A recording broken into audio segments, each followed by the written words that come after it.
We're bringing it back to the early 2000s this episode because we're talking about Ryan Getzlaf, Corey Perry, and much more on this episode of Locked On Anaheim Ducks.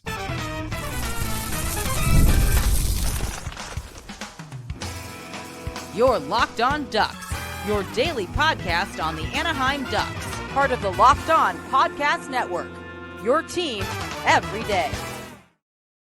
Hello and welcome, everydayer. Thanks for making Locked On Anaheim Ducks your first listen every day, part of the Locked On Podcast Network, your team every day. I'm Kyle Carr. I'm a lifelong Anaheim Ducks fan, and I've spent multiple years covering collegiate sports, including college hockey. But today we're talking about the Anaheim Ducks, and we got a few things to get into. We're going to get into a free agent that I think is a very sneaky player that Anaheim could pick up this year. And we're going to bring in Corey Perry. We're bringing him back to Anaheim. It's happening. And we got to talk about Ryan Getzlaf retiring that number. The Ducks, it's finally time. Let's get Ryan Getzlaf, number 15, up into the rafters. We've waited long enough. It is time. Let's look at some of the things that Ryan Getzlaf has done for this team. All right. He was the face of the franchise for 17 seasons. That's how many seasons he played with this team and made an immediate impact with Corey Perry as soon as he came into the league. He played 1,157 regular season games for the Ducks. In that time, he had 282 goals, 737 assists, quite the playmaker, and 1,019 total points. Absolute dominant player when it came to faceoffs. He ended his career with a 49.3 faceoff percentage, which is pretty decent after 17 seasons to just be at 50%. He was always pulling some tricky moves in the faceoff dot. You could pretty much expect if Getzlaf was taking the faceoff and it was in the offensive zone, the Ducks were coming away with it. That was just his bread and butter with that size and his frame that he had. He was absolutely great at getting those faceoffs. I mean, you even hear about like with Corey Perry when they played together, he always talks about like basically Getzlaf was just making everything happen. He was just tagging along, getting points off of Getzy. He was crazy good at toe drags, his stick handling. He was massive. He was this type of player that like you see him, and you just think he's like this big dude that's kind of just going to be out there like throwing the body. But no, he had silky mitts. He had absolute laser passes, his ability to see lanes. Like he was the ultimate all around 200-foot player. The Ducks were so lucky to have him for so long. And he continued to just up his game. It was like every single season he was there. He was the man to lean on. I think his weakest season was his last season. And I mean, there was a lot of things going on with the Ducks as a whole. So can't really blame him for that. But for 17 seasons, Getzlaf just leading the charge for Anaheim. Also, he was in the playoffs for multiple years. He was taking Anaheim to deep runs all the time. He got the Ducks to their first, I mean, it was a team effort, but he was a very big piece as a young player in that 2007 Stanley Cup win for Anaheim. He was out there. You could see my favorite video is when the Ducks finally win it.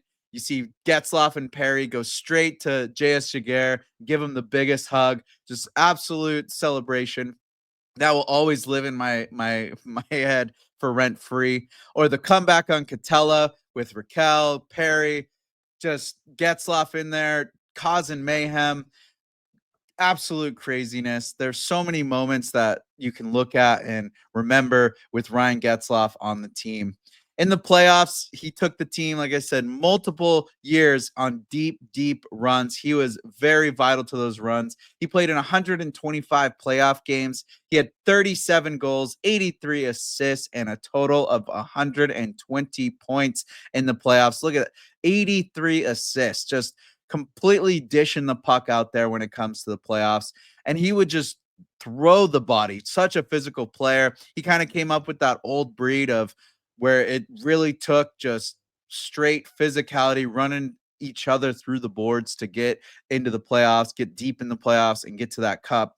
So he had all of those tools, all of those assets, and he was right there in front, just leading Anaheim through it all. He was drafted in 2003, 19th overall by the Mighty Ducks of Anaheim. He entered the league shortly after that in 2005, and him and Corey Perry became the second Anaheim Ducks dynamic duo. Second to, of course, Paul Correa and Teemu Selanne.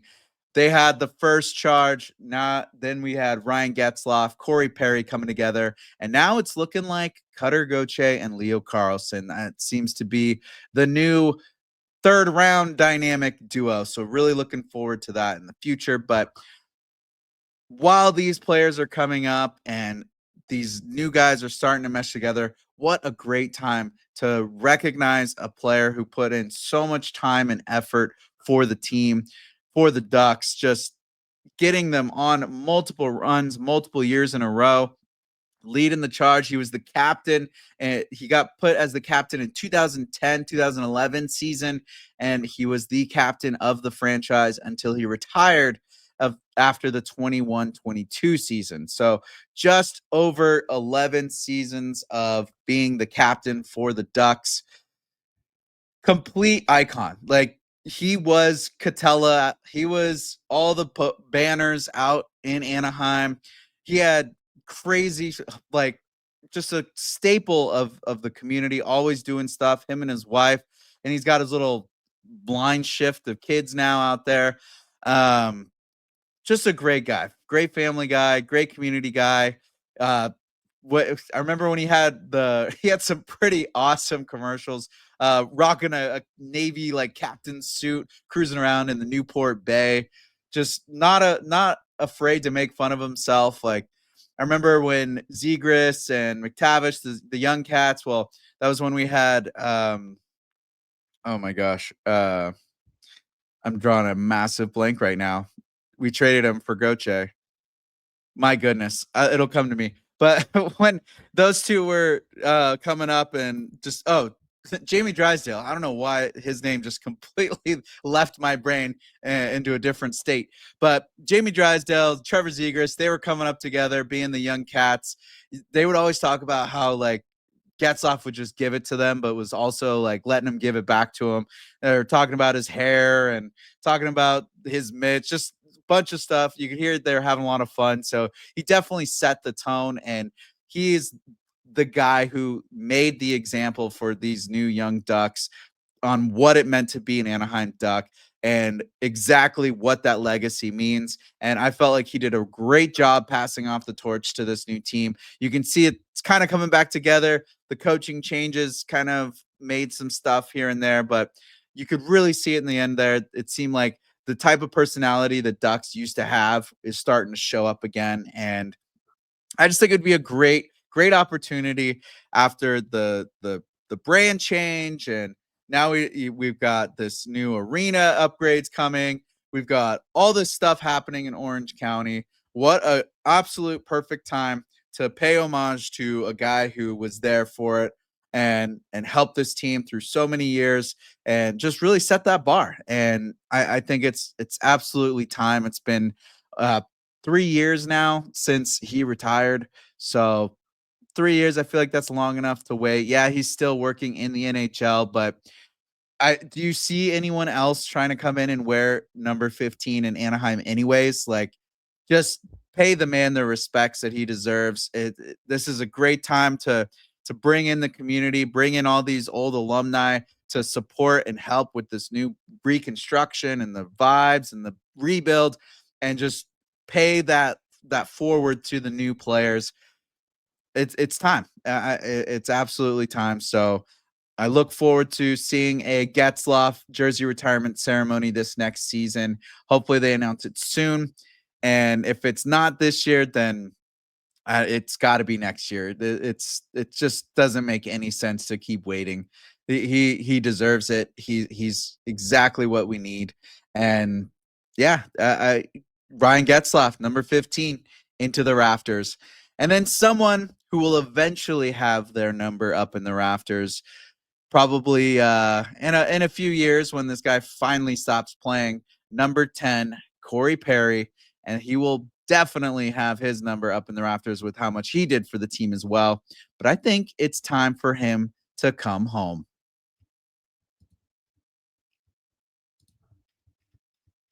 Are you looking for a snack that's both delicious and nutritious? Crack into a good source of protein with Wonderful Pistachios. Wonderful Pistachios is one of the highest protein nuts. Each 1 ounce serving has 6 grams of protein, giving you over 10% of your daily value.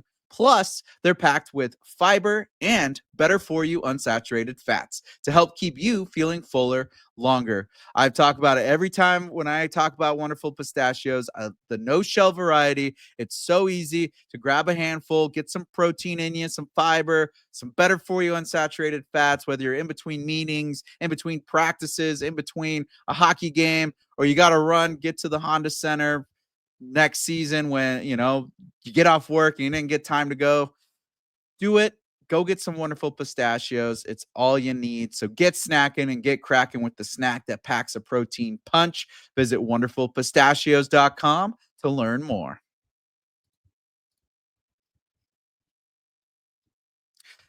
So yes, Corey Perry, he is on a absolute tear of a run right now with the Edmonton Oilers in the Stanley Cup playoffs and looking for another berth into the finals against Florida. And who knows, maybe it's Edmonton's year. The battle, it could go back Edmonton's way. But either way, no matter what the outcome of what happens in this year's playoffs, Corey Perry is a unrestricted free agent and does not have a home for next season. And I think this is the perfect time to bring Corey Perry back to Anaheim, where it all started for him. I mean, you've got, if we get Ryan Getzlaf's retirement ceremony, his former teammate, so he gets to come back, be part of that ceremony. Then he gets to come in, set the example for these young cats on just another torch being passed. He's had all this success in his career, getting deep in the playoffs. His only cup so far is with Anaheim, even though he's been in the playoffs for a ton of years out of his playing career. That it's just all signs point to yes. Bring back the worm, get him back in Anaheim, get him rocking the new Ducks orange and white, and get him just that last hurrah with the old squad. It's it's time. It's time to bring him home. This is the perfect opportunity. He's a UFA. His price tag absolutely affordable for Anaheim, and they don't have to sign him to a big deal. Just bring him back. Maybe give him 1 year, 2 years, just to see how things are going. Keep him in, but I'm sure this guy's getting towards the end, so you don't want to sign too much. Obviously, get him back home, get him to set the example, get him to show these cats exactly what it means to be in the playoffs and how to work hard every day and how to be a player that can play as long as he has. It's ridiculous how many seasons this guy has been in the NHL. I mean, he's been in 17 seasons of his career. He has gone into the playoffs. He has played 20 years. There are 3 seasons of his career that he did not see the playoffs. Only 3. That's absurd. There's not many players in this league that can say they've only missed 3 seasons their entire career of going into the playoffs. And most of those were deep runs. He's gone to the finals a couple times with different teams. And I mean, he's been all over the league after he left Anaheim. He bounced around from Dallas, Montreal, Tampa Bay, now Edmonton. And I'm sure the bounce around is just, it wears you down. And to be able to come to a familiar place and a place that treated you so well for so long, and then things kind of went downhill. Yeah, he took off, he bailed, but coming back, showing his roots, the respect that they deserve, and coming in and being the guy, just being the guy, like the absolute locker room guy. He could squeeze in on that bottom 6 just to bolster up the back 6 of the forward group, and the leadership that he would bring in the locker room, that is the priceless part of bringing Corey Perry back, because he knows what it's like to win the Stanley Cup here in Anaheim. He knows what it's like to go deep in the playoffs with Anaheim. He's part of great, great moments of this team. He knows the history. He knows everything that goes into what it means to be an Anaheim Duck, just like Ryan Getzlaf did.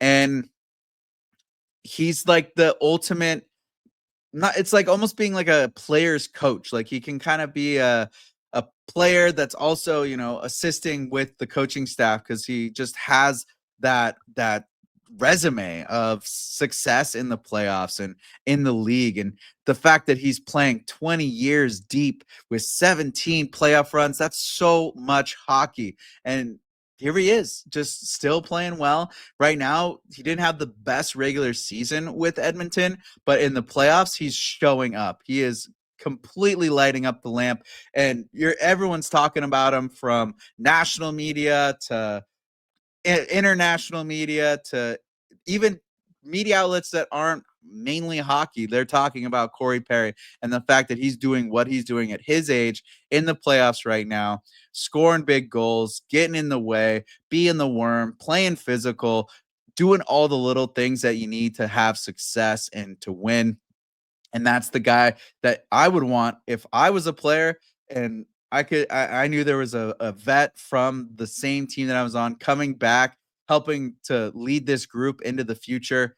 I'd absolutely want to play with him. I think it would be great. The stories, the lore, the education, just all the things that he could pass on to these young guys would be great.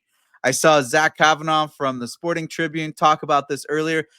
Completely threw me off because I was thinking about it all day. What should I talk about? And I was just feeling, man, Corey Perry, I think he should come back. I think it'd be so cool to have a redemption tour and just kind of finish off the career.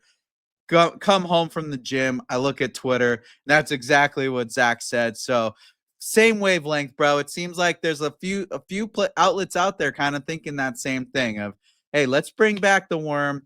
And he mentioned, pass that on to Beckett Seneca, teach him the ways of the worm. And there's a lot of guys on this team that he could teach the ways of the worm to. We've got a lot of big, lanky guys that, they're not the bulkiest, but they're tall and they're big. And they're that similar profile of the Corey Perry worm.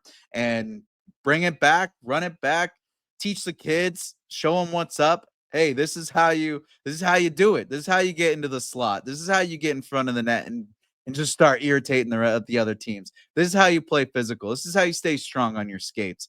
This is how you get those big tip-in goals. This is how you get those rebounds. This is how you work the power play. Just all those little things that his experience can undoubtedly help the young crew with. Bring it on. Bring it on. And like I said, the price tag, not a big deal. He was only making 1.2 this year. Bring in, 1.2, 1.5, whatever it is that he's asking for. He doesn't need that much. He's made so much money, 20 seasons in the NHL. That's a lot of cash in the bank. So bring him in, give him the redemption tour, send him off into the sunset with a great success with the old squad. And he's going to get this team into the playoffs. If he comes over, you cannot tell me Corey Perry won't help grind this team into the playoffs. He's at 65 points shy of 1,000 points. That's all he needs. I doubt that could happen, but I mean, that would be an awesome storyline. Watching the young cats help the old cat get past 1,000 points at the end of his career, breaking that 1,000-point mark at such a big barrier. He's well above 1,000 games, so no worries there. But to get him to 1,000 points to finish off, I think that would be just a crazy, crazy storyline to watch, and just gives the kind of something the players to bring themselves around and kind of focus on. And yeah, there's the playoff chase, but bringing the boys together to help someone get to a big career milestone like 1,000 points, that's just something that's going to help the team. And I just see a lot of good things coming out of bringing Perry back. In previous years, no, I do not think it would have been worth it. It would not have benefited the team whatsoever. But now that he's had this crazy playoff chase, he's been going all over the country trying to get that Stanley Cup one more time. All the luck to him and the Oilers. You got Adam Henrique over there, another former Duck. I'm pretty sure there's more Ducks players in the playoffs than there are Ducks on the roster right now, or at least there were at the beginning of the season. But tons of former Ducks. Corey Perry has success with Edmonton, comes back to Anaheim in free agency, helps pass on the way of the worm, gets these boys into the playoffs, and just rides off into the sunset. Talk about a Hollywood story. But another sneaky free agent that wouldn't hurt the Anaheim checkbook that I think the Ducks could target and would definitely help the bottom six with the younger players. Someone who's actually been teammates with Corey Perry and teammates with Troy Terry and international play. And that player is Ryan Donato, and we'll get into why after this.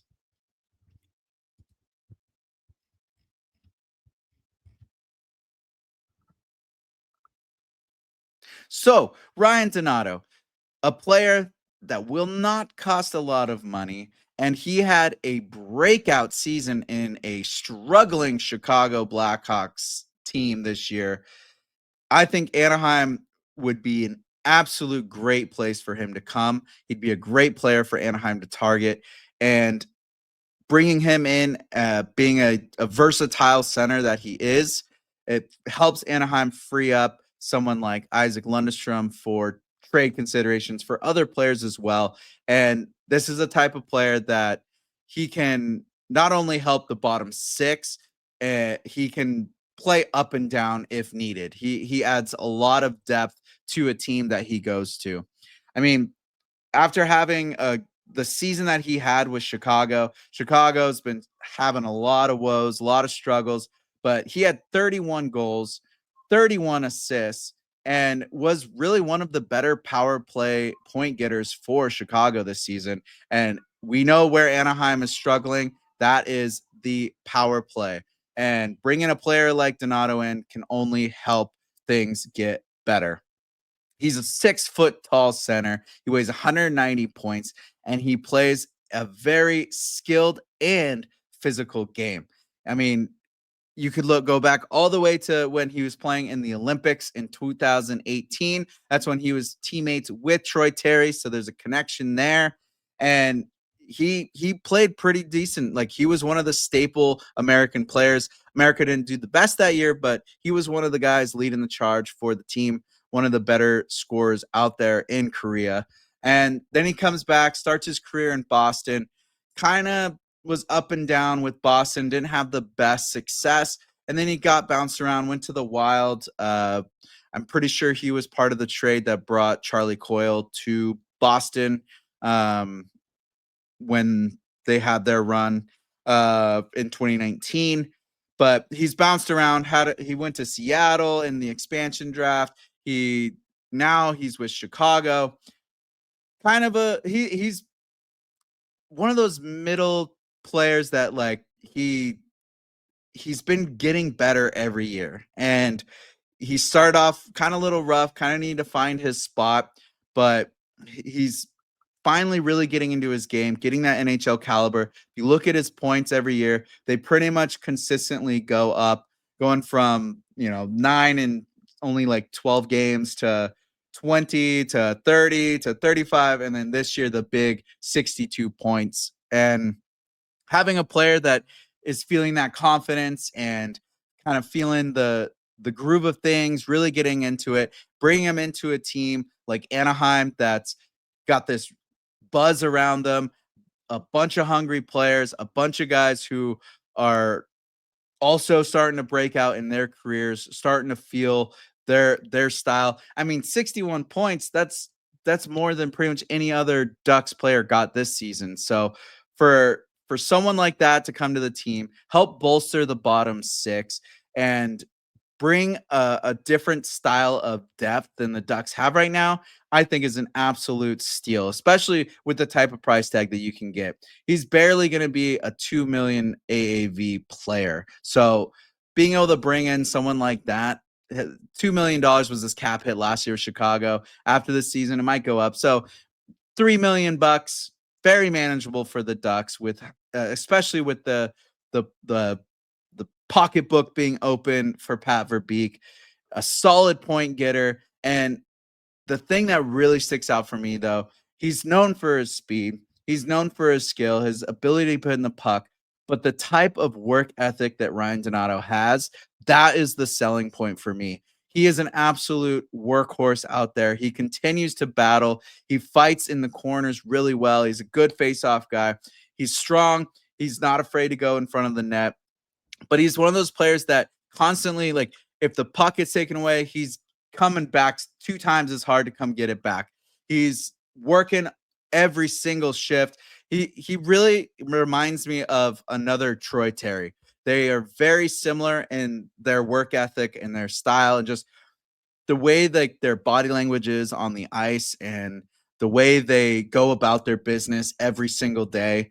That's the type of player that Donato reminds me of, is Troy Terry. And to bring in someone like that to help, you get Troy Terry, Ryan Donato, guys that are willing to go sacrifice work, do all the little things right, the 200-foot game, the part of the game that doesn't show up on the score sheet.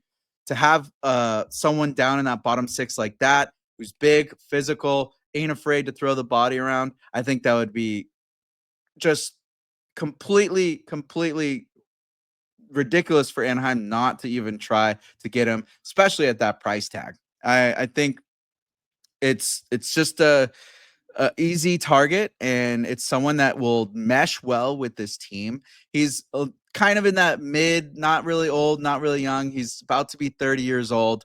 So kind of towards the end of that year, but he's really getting into his groove now. He's had some playoff experience, and to bring him into this fun and excited young team, get a coach like Joel Quenneville coaching him, I think Anaheim would absolutely be a target that he would want to come to. And I think he's the type of player that Anaheim would like to target as well. There's not a lot of negative things to his game. He's really found his own last season, and to get out of Chicago, who's struggling and doesn't appear to be going up in any sort of direction, come to a team that is still young, still in that hunt, but is about to break through, and it's Orange County. I mean, I feel like that right there is just a first checkbox for any player. Like, yeah, you're living in Orange County. Like, come on now. Easy stuff there. But great target for the Ducks. The Ducks are a great target for Donato, and it would make a lot of sense to bring that type of player over to the squad and not break the bank and save some room for some of those bigger cats out there. So that's another free agent that the Ducks could grab. Ryan Donato to Anaheim, filling up that bottom 6. There's so many other players out there, and there's so much unknowns, and it's just continuing to go. So we'll have a lot more to talk about. I'd love to hear your thoughts and opinions on Ryan Donato, Corey Perry, and of course, Ryan Getzlaf's number being retired. So let's hear what you have to say. And as always, if you want to send any questions or comments my way, that is not on the social media, and you just want to have it for the mailbag or just simple questions to ask, please go to cartalksports.com. That's KJER talksports.com/connect, and send me whatever you're thinking, whatever questions you got in your mind, and we'll get to them here on Locked On Anaheim Ducks. So thank you for making Locked On Anaheim Ducks your first listen today. For your second listen, check out the all-new Locked On NHL Game Night. Every game, every night, until a Stanley Cup champion is crowned. Get local analysis on a national scale. Find NHL Game Night on Locked On NHL on YouTube or wherever you listen to podcasts. That's where you can find this podcast as well. So go like and subscribe to the YouTube channel. And as always, I'm Kyle Carr. Be good out there.